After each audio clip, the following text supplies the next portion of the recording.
नाज़रीन, फ़ुटबॉल का दुनिया का सबसे बड़ा मुकाबला वर्ल्ड कप जो है वो अब से कोई एक दिन के बाद आप देख सकेंगे, और उसमें कौन सी टीम किस पोजीशन पे है, क्या स्पेन और अर्जेंटीना इनमें से कौन जो है वो जीतेगा। क्या अर्जेंटीना जो है वो जिस तरह से पीछे से तेज़ी से हर चीज़ बुलडोज़ करके आ रही है, क्या उसी तरह आगे निकल जाएगी, या फिर स्पेन उसको रोक लेगा। स्पेन का सफ़र कैसा रहा, और दोनों टीमों का अगर तकाबली जायज़ा लिया जाए तो कौन ज़्यादा अहम है, इस पर बात करता हूँ मियां ताहिर। देखें, सबसे पहले तो अगर आप देखें सेमीफाइनल, तो उसमें अर्जेंटीना ने बहुत अच्छा खेल पेश किया, और उसके मुकाबले में इंग्लैंड जो है वो बहुत ही डिफेंसिव हो गया। पहले 45 मिनट तक तो बहुत अच्छा खेला इंग्लैंड, और इंग्लैंड का जो अटैक था वो बड़ा ज़बरदस्त था, और यही वजह है कि उन्होंने एक गोल कर लिया।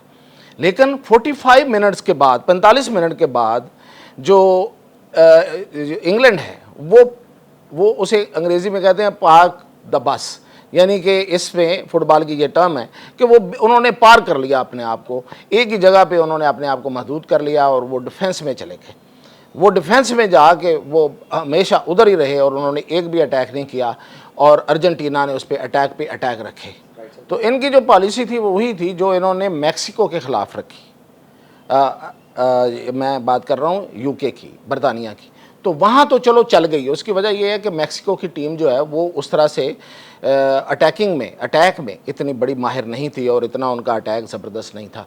अब यहाँ पे आके अर्जेंटीना के साथ मुकाबला था, और अर्जेंटीना भी वो जो बिल्कुल एक आसान रास्ते से गुजरते हुए, हर रुकावट को अबूर करते हुए, यानी कि जायज़ नाजायज़ उस पर बड़ी तनकीद है। बहुत से लोग कहते हैं कि अर्जेंटीना को जो है वो एक आसान रास्ता दिया गया। इस पर बहुत सी बातें हो चुकी हैं, आपने भी सुना कि उसके सामने वर्ल्ड कप की जो बड़ी टीमें हैं वो नहीं आई, उनको रखा ही नहीं गया। इस तरीके से उसका रास्ता जो है वो बनाया गया, और वो सेमीफाइनल तक पहुंच गई। लेकिन उन्होंने वो जो उनका वहाँ तक पहुँचना है, और मतलब अच्छे गोल करके, बेशक वो जाहिर है कि वो उन टीमों के ख़िलाफ़ उन्होंने मैच खेले जो ज़्यादा मजबूत नहीं थी, तो वो अच्छे गोल करते रहे।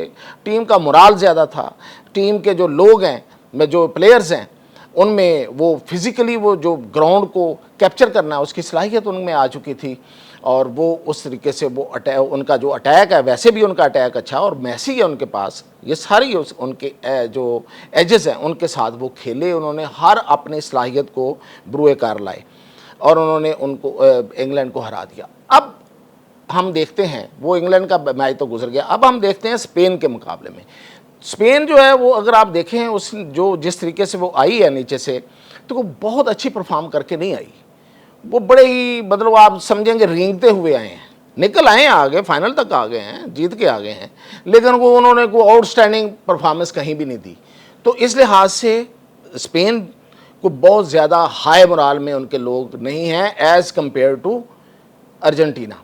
अब अर्जेंटीना के एक तो हाई मोराल है, दूसरा ये कि उनका जो अटैक है वो बड़ा ज़बरदस्त है, वो अटैक पे अटैक करते हैं। ये और बात है कि उनकी भी एक कमज़ोरी है अर्जेंटीना की, कि वो काउंटर अटैक नहीं कर सकते। अगर फ़र्ज़ करें स्पेन अपनी पूरी कुव्वत के साथ, और जो उसकी अच्छा उनके पास पूरी ग्राउंड को लेके चलने की सलाहियत मौजूद है, यानी कि उनके तमाम जो टीम के जितने विंग्स हैं वो सारे काम करते हैं। वो ये नहीं है कि वो एक विंग काम करेगा तो दूसरा नहीं करेगा।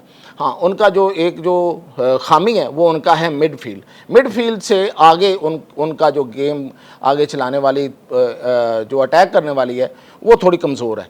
अगर वो उस पर काबू पा लेते हैं, और फिर इसमें तो एक एक खिलाड़ी काउंट करेगा कि कितने खिलाड़ी कौन से किस तरह से रखे गए हैं, किस पोजीशन पे हैं, कौन किस तरह से कहाँ परफॉर्म कर रहा है, पूरी तरह परफॉर्म कर रहा है कि नहीं कर रहा है, क्योंकि ये तो सबसे आखिरी और सबसे बड़ा मुकाबला है, और हाई वोल्टेज मुकाबला है। इसमें तो पूरी दुनिया की नज़रें होंगी। तो इसमें अगर जो स्पेन है वो इनके अटैक को रोकने में कामयाब होता है, तो अर्जेंटीना की जो कमज़ोरी है वो ये है कि वो काउंटर अटैक नहीं कर सकती। यानी कि अगर उस पर टीम हावी हो गई, 1 से 2 गोल पड़ गए, तो शायद फिर वो पीछे हट जाते हैं। यानी कि पीछे हटने से मुराद ये है कि फिर उनमें वो जो एनर्जी है वो नहीं रहती, ये उनकी कमज़ोरी है। लेकिन उनकी जो स्ट्रॉन्ग पॉइंट हैं वो ये हैं कि वो आगे बढ़ते हैं, वो अटैक करते हैं और वो मुसलसल अटैक करना जानते हैं। और फिर ये कि उनके पास मेसी है जो बहुत अच्छी फॉर्म में है इस वक्त और असिस्ट बहुत अच्छा कर रहा है। फिर उनका जो एंजो है, तो ये उनको जो अच्छा, दूसरी तरफ जो उनका सबसे अच्छा खिलाड़ी है वो बहुत अच्छा परफॉर्म नहीं कर रहा स्पेन का। तो ये दोनों तरफ की वीकनेस और स्ट्रॉन्ग पॉइंट हैं। अब ये देखना ये है कि दोनों जो हैं वो किस स्ट्रेटजी के साथ आते हैं। अर्जेंटीना की स्ट्रेटजी जो है वो तो बिल्कुल सामने नज़र आ रही है। स्पेन की स्ट्रेटजी जो है उसको देखना होगा, क्योंकि इस वक्त जो गेम है वो स्पेन की तरफ से देखने वाली है। अर्जेंटीना तो इस वक्त भाई उसका तो हाई मोराल है और वो फिज़िकली पूरे ग्राउंड को पहले से ज़्यादा, मतलब अगर एक खिलाड़ी जो है वो अपनी कैपेसिटी से डबल होके खेल रहा है, और उसकी वजह ये है उनका मोराल है, उनका पीछे से जीतते हुए आना है। और फिर ये उनकी स्ट्रेटजी भी नो डाउट है ऐसी ही है, और फिर पूरी दुनिया जो है वो उसको हार्ड फेवरेट भी करार दे रही है। तो ये सब कुछ होने के बावजूद जो सबसे बड़ा जो जिम्मेदारी या सबसे बड़ा जो ओनस है इस वर्ल्ड कप का, वो स्पेन पे आ जाता है। स्पेन के साथ लोगों की ओवरऑल फैंस की बड़ी हमदर्दियाँ हैं। अर्जेंटीना की कंट्रोवर्सीज, उसके जो माइनस पॉइंट्स हैं, उनके खिलाफ जो तनकीद है कि फ़ीफ़ा ने उसको मदद दी है, फ़ीफ़ा ने उसके रास्ते साफ़ किए हैं, और वो मिस्र के ख़िलाफ़ जो ख़ास तौर पे मैच है उसमें तो आपको पता है कि फिर एक तूफ़ान आ गया था तनकीद का। तो उस सब कुछ के साथ, और फिर ये है कि मेसी का अर्जेंटीना का एक ख़ास बैकग्राउंड है, उसको भी लोग लेके साथ चल रहे हैं। लेकिन स्पेन का एक बैकग्राउंड है स्पेन का बैकग्राउंड ये है कि स्पेन जो है वो प्रो पैलेस्टाइन है, वो एंटी अमेरिका स्टैंस लेके खड़ा हुआ है इस वक्त, ट्रंप उसके ख़िलाफ़ बोल रहा है। तो एक पॉलिटिकल जो एक नैरेटिव होता है और जो सपोर्ट होती है वो इस वक्त स्पेन के साथ है, अर्जेंटीना के साथ नहीं है। लेकिन ये पॉलिटिकल जो सपोर्ट है ये ज़्यादा काउंट नहीं करती। आम ये जो फुटबॉल के फ़ैन फॉलोइंग होती है ये थोड़ी डिफरेंट होती है। ज़ाहिर है वो खिलाड़ी लोग होते हैं वो सिर्फ उस हद तक रखते हैं, लेकिन इसमें भी फीफा का किरदार जो है उसको लेके अगर देखा जाए तो लोग उसको फिर पॉलिटिकल जो है ना वो साथ जाके उसको जोड़ते हैं। तो इस लिहाज से ग्राउंड से बाहर अर्जेंटीना जो है वो फ्लॉप है, ग्राउंड के अंदर अर्जेंटीना जो है वो इस वक्त ऊपर है।